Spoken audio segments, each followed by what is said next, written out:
You eat rice almost every day. Billions of people do. But almost nobody stops to ask what that rice is actually doing inside their body, starting the moment they swallow the first bite. Here's the truth that most people were never told. The way you prepare your rice, what you eat it with, and even how long you let it cool down completely changes what it does to your blood sugar. And the difference isn't small. We're talking about a blood sugar spike that can be reduced by up to 50% just by changing one simple thing. Before we get into the science, you need to understand what rice actually is at the molecular level. Rice is almost entirely made of starch, a carbohydrate that your body breaks down rapidly into glucose, the sugar that travels directly into your bloodstream. White rice in particular has one of the highest glycemic index scores of any commonly eaten food. Higher than white bread, higher than pasta, and in some tests, nearly as high as pure table sugar. That means when you eat a bowl of plain white rice, your blood sugar can spike faster and higher than you'd expect from something that feels so ordinary. And right after that spike, your body crashes. That crash is why you feel tired, foggy, and hungry again just 1 or 2 hours after eating a rice-heavy meal. But here's where it gets interesting, because the type of starch in rice can actually be changed. Scientists call it resistant starch, and it behaves almost like dietary fiber inside your body. Resistant starch passes through your small intestine without being fully digested, meaning it doesn't spike your blood sugar the same way. And here's the part that surprises almost everyone.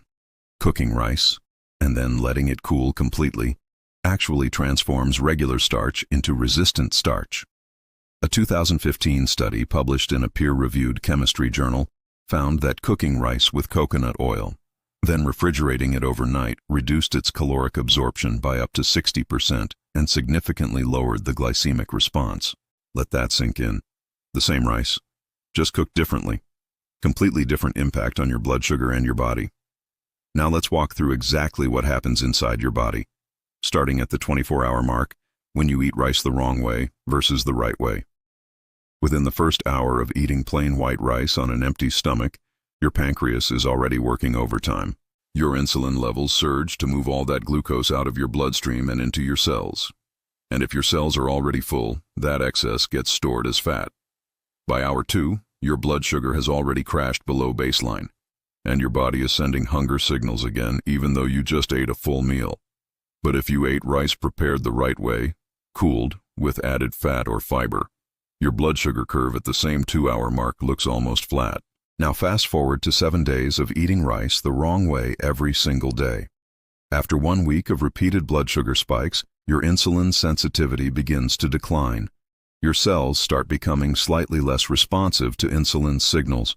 This is the earliest stage of what researchers call insulin resistance, and most people never know it's happening.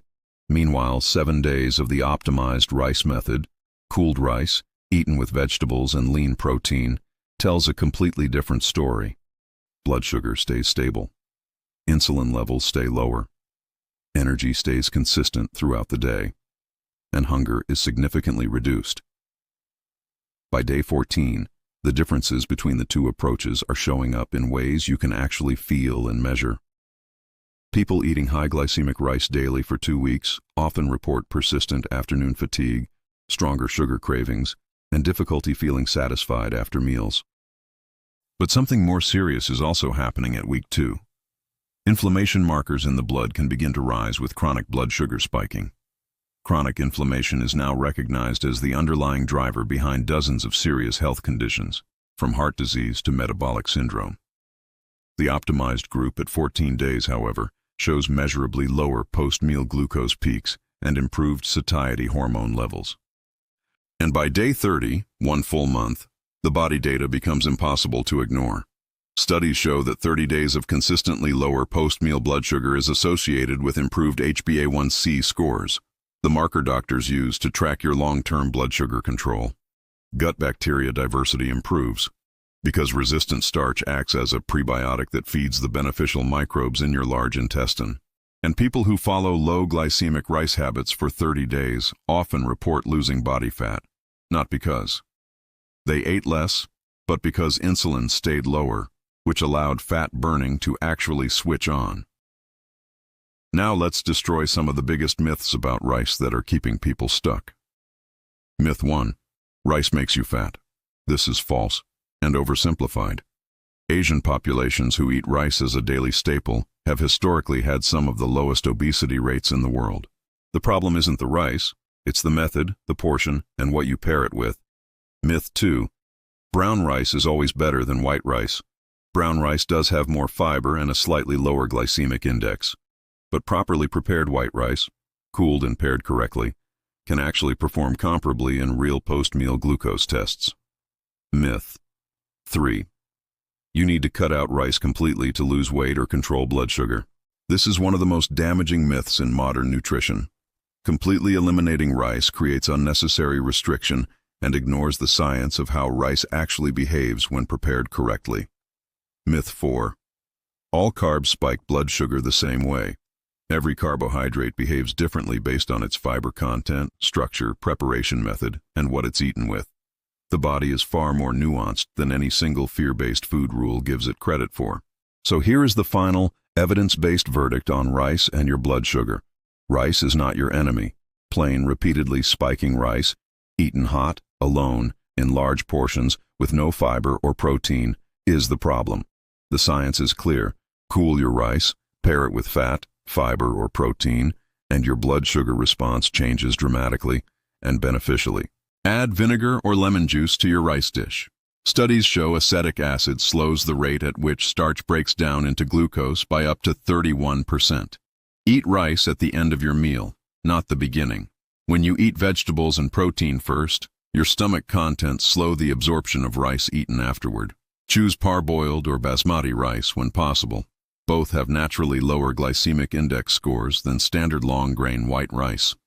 And if you're going to reheat leftover rice, understand this reheating cooled rice actually preserves most of the resistant starch that formed during refrigeration. So leftovers are scientifically better for your blood sugar than fresh hot rice. Rice has fed billions of humans for thousands of years. It's not going to hurt you if you understand how to work with your biology instead of against it. The biggest mistake you can make isn't eating rice. It's eating it without thinking about what it's doing inside you. Now you know what almost nobody else does. And next time you sit down to eat rice, you'll eat it differently. If this changed how you think about food, share it with someone who eats rice every day. They deserve to know this too.